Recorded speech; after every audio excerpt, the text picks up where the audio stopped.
Hey guys, this is Weekend Vacations, and welcome to my review of the criminally underrated suspense thriller Jack's Back. Jack's Back is a 1988 film directed by Rowdy Herrington. He also wrote the screenplay. This film was his directorial debut, and I think he did an amazing job. I'm not the only one. Both Siskel and Ebert actually gave the film 2 thumbs up, and both found it to be a pretty good movie. Jack's Back, in my opinion, is a very, very vastly underrated film that not enough people talk about, even on, not just on the internet, but just talk about it, period.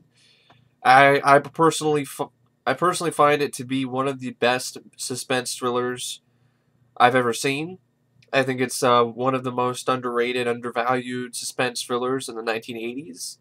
I wouldn't necessarily call it a horror film. And I know I first heard about this, I think, in the Fangoria 101 Most Heralded Horror Films list, but I wouldn't really necessarily call Jack's Back a horror film.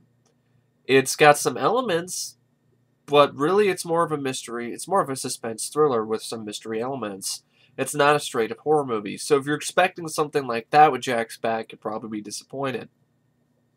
Another thing, I think the advertising campaign for this movie straight up sucked. The trailer sucked. The trailer wasn't good.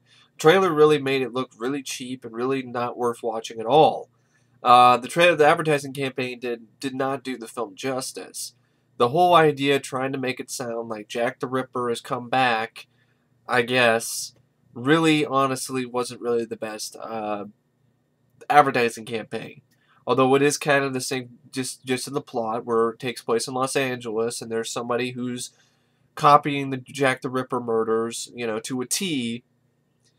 And serial killers copying those murders, and even doing them in the exact same ways that Jack the Ripper did all those years ago. But it's not really Jack the Ripper. He was never caught. That's the tagline. He was never caught, or he was in Whitechapel and he's back, and it's like he's not really back. So I think, honestly, I like the original title that Rowdy Herrington had for this movie better. I think it was Red Rain. I think it was either Red Rain or, Red Rain. Because originally he wanted to play the song Red Rain by Peter Gabriel. Red rain is falling down, red rain. He wanted to have that play in the opening credits instead of the song by Paul Sachs, which is Red Harvest. But he couldn't get the rights to Peter Gabriel's song Red Rain. And also the film was then changed from Red Rain to Jack's Back, which I don't mind the title, but at the same time, I really honestly do like the Red Rain title a little bit better. It really fits the film a little bit more, because it's not really, the only thing it has to do with Jack the Ripper is that there's a killer who's copying Jack the Ripper's murders. That's it. That's the only thing it has in common with Jack the Ripper. That's it. There's nothing else in common. And there is a character named Jack in the film, so I could kind of understand why they're going for what they're going with, but I'd say I like Red Rain. I like that title. Now, but I can deal with Jack's Back. It's not really that bad, but it is kind of a misleading advertising campaign, because that's not really what happens. Jack the Ripper does not return in modern day LA. So, but anyway, it's not the same Jack the Ripper as the one who killed people, prostitutes in London. But anyway, Jack's Back, though, what it is, though, is really, in my opinion, an excellently written, well-acted suspense thriller with a really stellar cast and great performances. James Spader plays 2 characters in this film. He plays identical twins, and he does an amazing job. He plays John and Rick Westford. He really does an excellent job, in my opinion, playing these 2 different characters.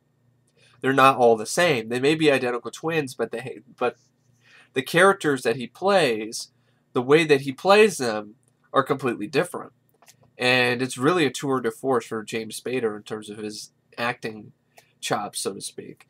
And so the film starts out with John Westford, who is pretty much more of the goody two-shoes brother. He's doing volunteer work and missions. He's a really likable character. You really like this guy. He's doing work at missions. His boss doesn't like that, so he's giving him shit. And Spader's also giving it back to him too, because he knows that he's so limited in terms of getting people to work for him. And he works at the missions as a doctor, because that's what he is. John I think he's a doctor. Ends up getting, so what happens is, all this sort of stuff, sort of a little bit of drama about the whole idea with him helping people at a mission and not being at his post and so forth.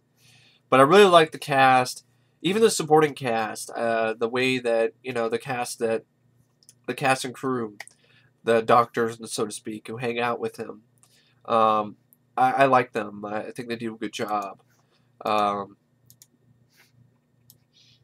trying to remember exactly. You have Cynthia Gibb, who plays Chris, who is pretty much John's love interest, and ultimately becomes Rick's as well, in a, interesting twist of fate.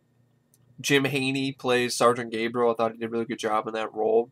Robert Picardo plays the police psychiatrist, Dr. Carlos Patera. He did an excellent job here. Rod Loomis plays Dr. Sidney Tannerson, who is James Spader's John Westford's boss at the clinic. Rex Ryon, who plays Jack Pendler, who is this guy who works at the clinic, who ends up giving an abortion to this woman who showed up earlier at the clinic, and John recognized her, and gives an abortion to her because I think she's a prostitute and she had a baby. She got pregnant by one of her Johns, so to speak. And so what happens is she wants to get rid of it, so he gives her an abortion. But soon afterwards, somebody comes in and kills her, brutally murders her, much like the Jack the Ripper murder.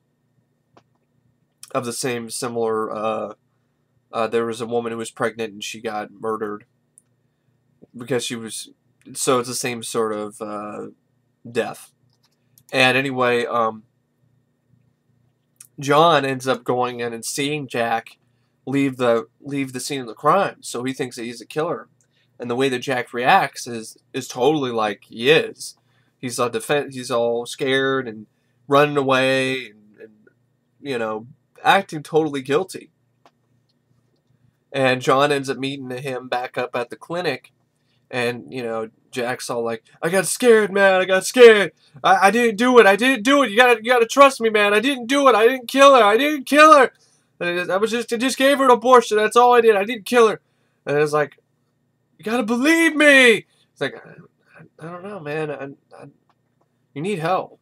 And then Jack completely freaking loses it, and he ends up literally trying, choking out James Spader, choking out John, and you think he's dead, but in a nice little, move, he's not. He gets just knocked out temporarily, and then Jack doesn't leave that alone. Instead, he decides to kill poor John and hang him and make it look like he committed suicide. And since he has the blood of the victim, the woman in the room, the woman who was pregnant, who got murdered, so the last victim of the Jack the Ripper, clone killer, the police then think that John is the killer. And Rick, his identical twin brother, shows up at he has this nightmare. Because you find out that the whole scene where you see John get hung is actually Rick's nightmare. And so then he wakes up from this nightmare, and then he goes in to try to, goes to the clinic, and he finds that his brother's dead. And now you have this whole sort of thing that police might think that Rick is the suspect now, and he says he has a dream, his identical twin. I can see, I saw him die, I saw the guy's face, they murdered, my brother was murdered. He didn't commit suicide, he was murdered. Of course, the police don't really believe this, but it's not until Robert Picardo actually decides to give him a chance and actually hypnotizes him in a well shot scene, where the police finally realize that, okay, there might be something here. There might be something here. because Robert Picardo asked him a few questions. James Spader, James Spader does just an amazing job playing both roles in this. So he asks Rick these questions. He's like, okay, Rick. Is there any other type of events where you and your brother have shared any kind of memories or anything like that? It says there was one time in 6th grade where we both took this test, and the teacher thought we cheated because we had the exact same answers and the exact same number of questions that were missed.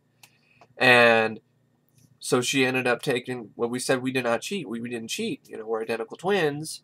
And so she ended up putting us in separate rooms, and the results were identical.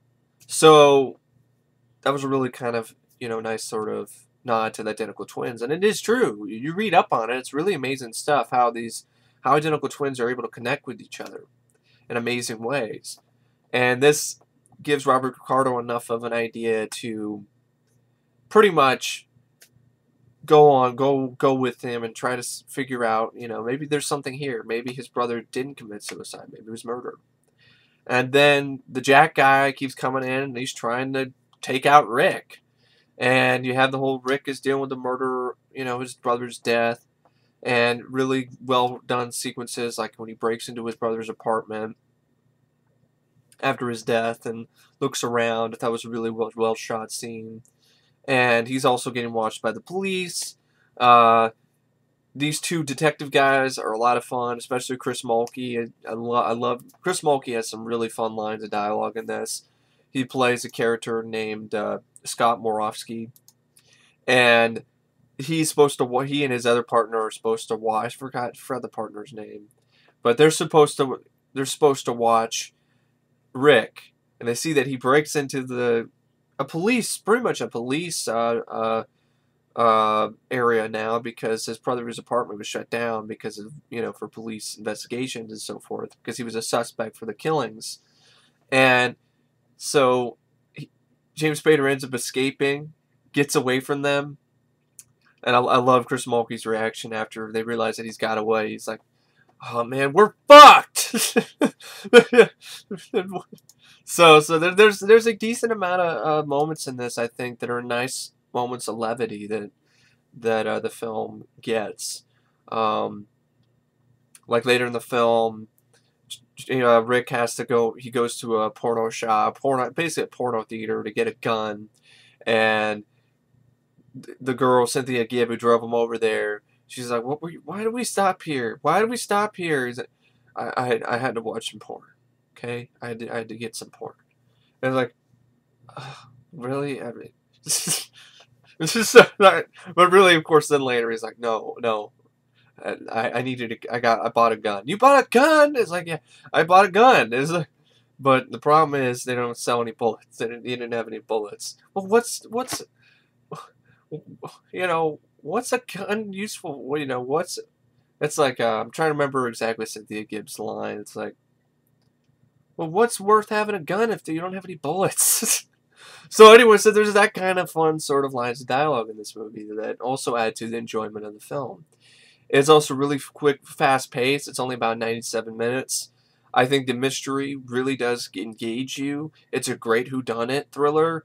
You think it's one guy. You think maybe it was John. No? Okay, no. Maybe it's written. I don't know. Maybe it is. Maybe it's not. Maybe it's this guy. Maybe it's Robert Picardo. I don't know. And then it's somebody completely different you didn't see coming at all. That's all I gotta say. I did not see this coming at all, and it's an excellent twist. It's really well set up, and I'm not giving it away. So, if you want to see the twist, you want to see what the twist is, gotta see Jack's Back. I'm not giving it away. But sadly, it's really hard to find, and unless you have an region-free DVD player or Blu-ray player, the only way you can get it is to watch it on region-free DVD. It was not really a region free. I mean, a region 2 DVD, so region B, so overseas UK DVD, which there's one that was released earlier that I believe is out of print now, and there's another one they're releasing again, I think, that has this really shitty cover art, which looks like a shitty novel, like Jack Ketchum's Jack's Back. It's a really shitty novel. Looks like a book. It doesn't look like a movie. And I don't know why they can't just use this. But this I made a custom off a DVD rip I found online, which I think is from the earlier DVD release, and the quality is not honestly the greatest either. I found out, sadly, that the best quality of the film that was available was on Netflix and widescreen for some goddamn reason, and it was taken off Netflix a year ago, so I don't even think it's even on Netflix now, and if it is, that's cool, but that's so lame. It's like The Keep again, you know, the 1983 Michael Mann film. For years, all you could get is a widescreen Laserdisc, and then somewhere on Netflix now pops up a widescreen release, and then with Jack's Back, it's the same thing. A widescreen release popped up on Netflix. It's like, what? Where'd that come from? Same thing for Deep Space. On Netflix, there's a better quality version of Deep Space with a little bit better picture quality on Netflix, but not on DVD. Jack's Back, though, I think is a movie that deserves an American DVD release. Stop with this bullshit already, pair of pricks, you bunch of hicks. Because it's really, really lame that this movie is not available in the United States, so people can see it. It's hard to find, not really find it streaming. Any link you can find online, I think there's one of a StageView link, but it's for some reason just really hard to find, which is bullshit. This should not be a movie that should be just forgotten about and become so scarce and hard to find that barely anybody has a chance to see it. Because, in my opinion, it's well worth at least one watch for its excellent twist, its well done story. It's very straightforward. There's this guy who's killing people in the same vein of Jack the Ripper in Los Angeles. You get introduced to nice cast of characters. James Spader plays both identical twins, and does just about as good a job as Jeremy Irons did in Dead Ringers, and because he also played identical twins in that movie, and so he plays John and Rick Resford, and he does an excellent job playing both characters. The film was really well written by Rowdy Herrington, with some fun lines of dialogue, and also some really great twists and turns, and really great moments of mystery. And some moments I did not see coming. And the direction is excellent. Really stylish. Has some really great shots. Has some really well done, well executed edits. And the opening credits I love with the song Red Harvest by Paul Sachs, which was an original, like I said earlier, was supposed to be Red Rain by Peter Gabriel. But couldn't get the rights, so he asked Paul Sachs to write a song, and he wrote and performed Red Harvest, which I think is another really great part of this movie. Is this? I think it's a great song, Red harvest comes. It's this. I just think it's a really, really great, moody song for the film, and I love the way the opening credits set up with this girl is being chased by an unseen killer. She screams, then it fades to white, and you get the titles and you get the cast. And then gradually, the what you think is just a blank white piece of paper, or white background, is actually a photo of the woman who was murdered. You saw earlier her dead body. It's a photo of her developing, and I thought that was a really, really, really ingenious opening credits sequence, and there's a lot of ingenious shots like that in this movie. Nice POV shots of the killer, and the way it's edited really does a great job making you guess, and putting you, keeping you off track of who the killer really is. Because I thought I knew, but no, I did not. So it's one of those movies, and like I said, I can't praise this movie enough. As you can see, it's not going to be that long of a review, because at the end of the day, there's really not, like I said, it's a very straightforward plot. What makes it work is the performances by James Spader and the rest of the cast, the directing, the writing, the music, the mood, the overall tone of the film, and it's the mystery. It's a really engaging mystery. Unlike something like Sabotage, which is boring and you can pretty much just... Who cares about any of the characters? You really do care about the characters here, especially John. It is so tragic about what happens to him. He was just... he thought he was a killer, and rightfully so. I would have thought the same thing about Jack. But,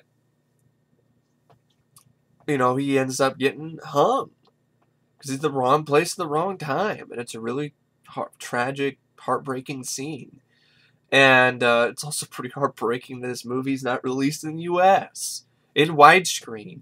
Shout Factory, get Parapricks on the phone and get the rights to this. Or Kino Lorber, or anybody. I mean, Jack's Back deserves so much better than just some, DVD-R or full screen release overseas. I'd love to see features too. I'd love to see a commentary of Rowdy Herrington. I'd love to hear what James Spader has to say about this film. If there's one thing that I can say that this film, that hurts the film in a tiny little way, but at the end of the day does not affect my overall enjoyment of the movie, is there are some scenes in the movie where boom mics are very, very noticeable. And it is distracting.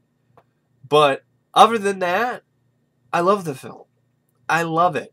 I love Jack's Back. I think it's an amazing film, an incredibly underrated thriller from the 80s that barely nobody talks about, and that's a crying shame. And my favorite James Spader movie. And if you haven't seen it, if any of this sounds interesting to you, check it out, because it's worth a look. Trust me. It deserves a higher than a 6.0 on IMDb. I think that's way too low. I think this person on the New York Times, this reviewer, Karen James, I think she's out of her goddamn mind, because she said that Jack's Back is so dull, it leaves you plenty of time to marvel at how a plot can be this rickety, how a production can look this shabby, and how this first-time writer and director Rowdy Herrington could borrow a story with so relentless a grip on our imaginations, and in no time at all to declaw it. Those last few sentences, those last few words, I don't know what the fuck she's talking about. Maybe she needs to grab an eagle's claw and pull her head out of her own ass. Or ask an eagle to do it.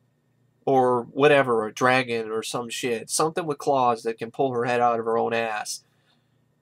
Because I think she's full of it. I think that whole reasoning behind bashing this movie smells like fucking shit. Yeah, it looks cheap because it is a cheap movie. But that doesn't hurt the film, in my opinion. It still makes up for it with really great, really well done shots and directing and a screenplay that is one of the best whodunits I have ever seen. And to be honest, to this day, there's not very many of the mystery thrillers out there that still continuously get me on the wrong track and not remember who the killer is, as Jack's Back. Jack's Back does an amazing job with that. It does an amazing job putting you on another track and then completely just blindsiding you out of left field with who? You're like, wow, I did not see that coming at all. Literally, it's a mind-blowing twist. It's a really well-made twist. It's a really well-made film. For a low budget, it didn't deserve to make $492,000. That's nothing. And partly, like I said earlier, it's because of a lame advertising campaign. It really was not that great of an advertising campaign. So I can't blame audiences back in 1988 for not wanting to see the movie, because you had a really shitty trailer and a really, honestly, pretty lame advertising campaign. It's like the people who were going to release it, Palisades Entertainment or whatever, didn't even think they even had anything worth releasing to begin with, which I think is really too bad. But anyway, I really don't know what else to say about Jack's Back. So there's a lot of great things to say about this movie. I mentioned, the quote with Mulkey, but there's some great acting by James Spader. Like when they're trying to think that he killed, they're talking to Rick, and they're saying that his brother is a killer, and he's just as pissed, and he's just like, my brother didn't kill anybody. Some motherfucker slung him from his neck from the fucking ceiling. We have an eyewitness. fuck your eyewitness. This is bullshit, alright? If you want to book me, book me. This is that kind of excellent energy and great acting by James Spader. That's just an example of that. And, yeah, I know, it's not a very spoiler-filled review because I don't want to spoil it, okay? I'm not going to spoil it. Watch the movie. Find Jack's Back and see it if you haven't already. And if you end up not liking it, that's fine. This might not be everybody's cup of tea. But if you do, then you're going to be well rewarded with a film that is just incredibly overlooked. And it's going to give you a little bit of a look at, in my opinion, what a truly great mystery suspense thriller is. It's one that keeps putting you for a loop every time you see it. I've seen this about, the last time I saw this, I think it was actually the third time, and I still didn't see it coming. It's that well made of a twist, and it's that great of a film. And even if I watch it enough where I do know the twist, or I do know who the killer is ahead of time, it's still going to be an enjoyable, fun film because of these great performance by James Spader and the likable supporting cast. But it's not a horror film. That's the It's not a horror movie. It's a suspense thriller with mystery elements. It's not a straight up horror film. It's got some gore, but not a lot. It's just pretty much just some aftermath blood. So it's not really that gory of a movie. So if you're expecting that, you're not going to get that with Jack's Back. But if you're expecting atmosphere, if you're expecting a really engaging plot with some great, performances, you'll get that and then some with Jack's Back. But anyway, I really don't know what to say about Jack's Back, except rated out of 5 stars. Jack's Back gets 5 out of 5. Excellent movie.